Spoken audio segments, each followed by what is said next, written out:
Hello. Oh my gosh. This is a video that I really want to make. And I'm not going to monetize this video for very obvious reasons. I haven't validated this thing as something that is legitimate in my head until recently. And the fear of coming online and saying it to everyone and then having everyone say that I'm invalidated to invalidate me, because when I finally said this to myself as something that was valid, I thought to myself, I'm so afraid that my friends are going to tell me that it's invalid. And I called them and they said that they believed me and that they thought it was true. And I'm sorry to get so emotional, but everything that's been happening recently, people have told me, because I said I wanted to make a video to speak up about this. And people would tell me, this isn't a good move. This isn't a good business move. This will be bad for your YouTube channel. People won't believe you. People will get offended. And I thought, maybe that's the reason why I need to make this video. Because this video isn't about business to me. This video isn't about any of that. This video is about the message. The message that your feelings are valid. This story all starts in about 9th grade when the women's shelter came to my school and talked about rape. They gave us a little scenario. They said, a woman is with a man in public. He gets her drunk and tries to have sex with her, and because she's drunk, she says it's okay and consents, but she's drunk. Is this rape? And a lot of people said no. I said no. I didn't think it was rape in 9th grade. They then said it was rape. I thought rape was when a man takes a woman and forcibly puts her in a position where she is forcibly had sex with and she's crying and there's violence and there's blood. And I thought of it as a gruesome, gory thing like they show in CSI, like they show in all those stupid shows. This shocked me. And I made it clear that from that point forward, I would always make sure there was verbal consent if and when I had sex for the first time and whenever I had sex for the rest of my life. And ever since then, I've always made it so that when I have sex with someone, there is a vivid and clear yes from both people. And it's been weird. People have asked me why I do that. But I do it because it's the right thing to do. The women's shelter also asked a question where the women's shelter also asked another question. They asked, can men get raped? And most people said no. They then said yes, men are raped too. But it seemed to me like everything else in culture had told me no. Men don't get raped. Men won't get raped. Men can't be raped. That's what my culture told me. This then brings me to the point in my life where I lost my virginity. She would always tell me that sex was complicated. And I assumed she meant physically complicated because I didn't know how to have sex and I was nervous. I was worried. Until one day she told me about the time she lost her virginity and the story of it. And I was there for her. And I remember hearing about what happened, what they told me, what the women's shelter told me, and I had to tell her, you were raped. The reason that you're so upset over this is because you were raped. And it was like all of a sudden, for the first time in her life, all of these feelings were validated in her. And I held her and I felt her experience all of this acceptance. Sex to her was complicated because it was made complicated by someone whom she loved that raped her. I never understood that it could be that someone that you loved and trusted could do that to you. That was never a concept in my head. Then later in my life, this last year, I had met someone. And the relationship started out unhealthy from the very beginning. At a party, in the very beginning, she suggested that I drink. And I didn't want to, but she kept pushing it on me and suggesting, so I said, okay, one drink is fine. And then it was another and another and another, and soon I was drunk. But luckily, I have a lot of self-control, and I said to her, I'm not gonna kiss you. I was being flirtatious. I liked this girl. I really did. I liked this girl a lot. And even though she had been pushing drinks on me, I still felt okay. And I went back to her hotel room with her, and I told her, I'm not gonna kiss you, and the whole day we had this experience. And I told her that day, the very first day, that I will not have sex with someone who I don't love. I will not have sex with you unless I love you. Not kissing her and not wanting to have sex with her was something that, made her so excited, and I thought that it was exciting too. I thought it was some sort of strategy, but it really meant something to me, you know, wanting to wait, wanting to love someone before, you know, I had sex with them. Sex to me has always been something that was about meaning. It was about making love. I never want to have sex. I never wanted to have sex.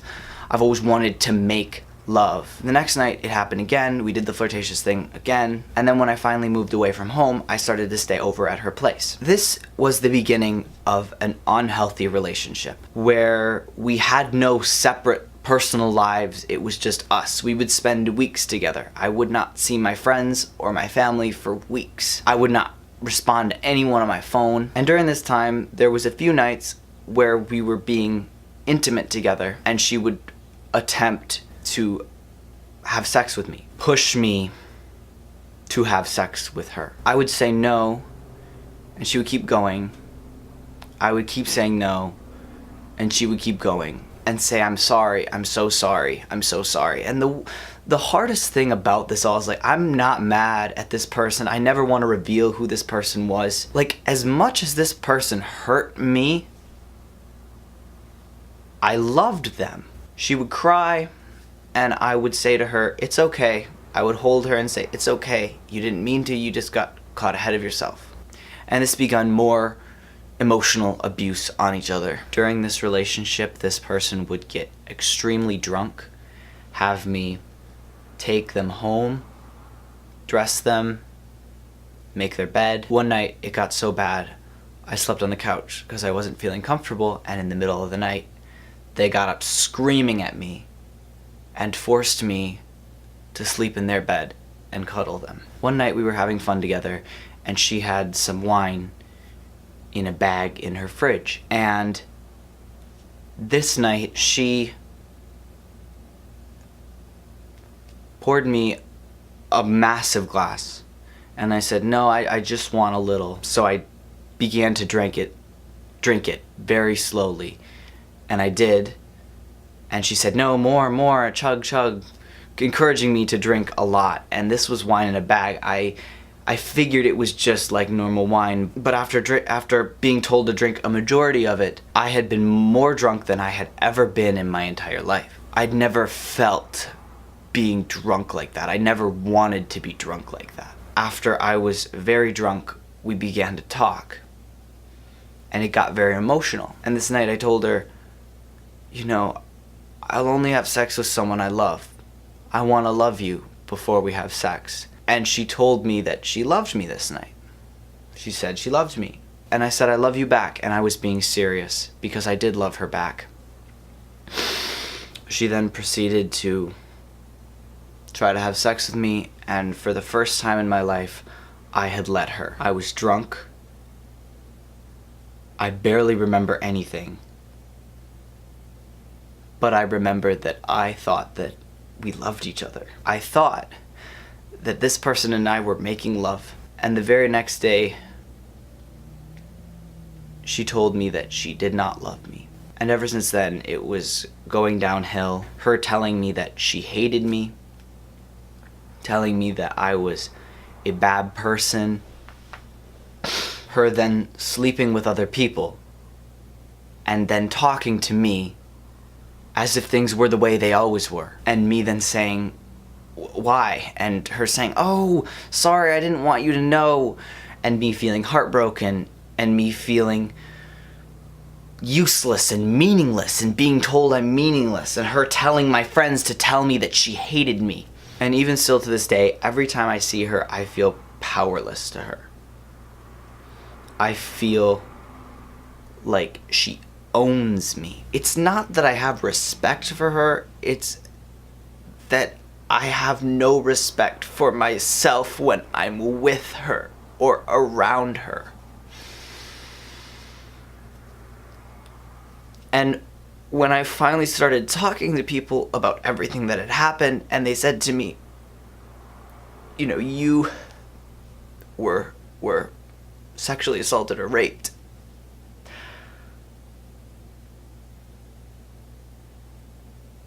I wanted to accept it and tell my family, my friends, you know, I feel this way and I'm trying to move past it, but I got scared. And I thought, no, that doesn't happen to guys. That doesn't happen to men. You're a man. That's not supposed to happen to you. That doesn't happen to you. I am genuinely afraid to say I was sexually assaulted or I was raped. I'm afraid, but at the same time, I still want to say to all men out there, if someone sexually assaults you, even someone that you love, who is a woman, just because you're a man doesn't mean your feelings and thoughts are invalid. You are valid. There are people out there that are in the same position as you, and you need to talk to someone about it, someone you love. And even though you think that they'll see you as weak or lesser, or they'll think that you're lying, they won't. If you feel like you're in an abusive or unhealthy relationship, if you feel like someone is pressuring you to do things that you don't want to do, or used you for sex, used you for your body, you are valid in feeling that. To all women out there, who any similar situation happened to you, you are valid. Your feelings are valid. Your thoughts are valid. If you had sex with anyone, or had any sexual experience with anyone, and it broke you up inside, and you felt used, abused, misused, your thoughts and feelings are valid, and you need to go and talk to someone. Guys, the world is a fucked up place, and every single day, something really messed up is happening again and again and again, and each and every single day, something new happens, especially now, and it's scary. And this is not about blaming someone or making someone out to be a criminal or saying that someone needs to be served justice. They need to go to jail. That's not what this is about. This is about saying that no matter what happened to you, your feelings and thoughts towards it are valid. No matter your gender, no matter your sex, no matter if you're gay, straight, bi, no matter if a boy or a girl did it to you, it doesn't matter. We are all equal. Don't let anyone ever tell you that your feelings and that what happened to you is invalid. Mom and Dad, and all my friends who I haven't talked to about this, I'm okay. I'm doing okay. I'm talking to people about the ways that I feel and the trust issues that I have, and I'm gonna make it. I'm gonna be okay. And to the person whom this was about, if you ever see this,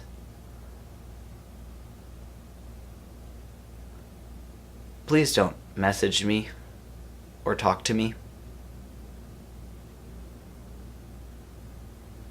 But I want to let you know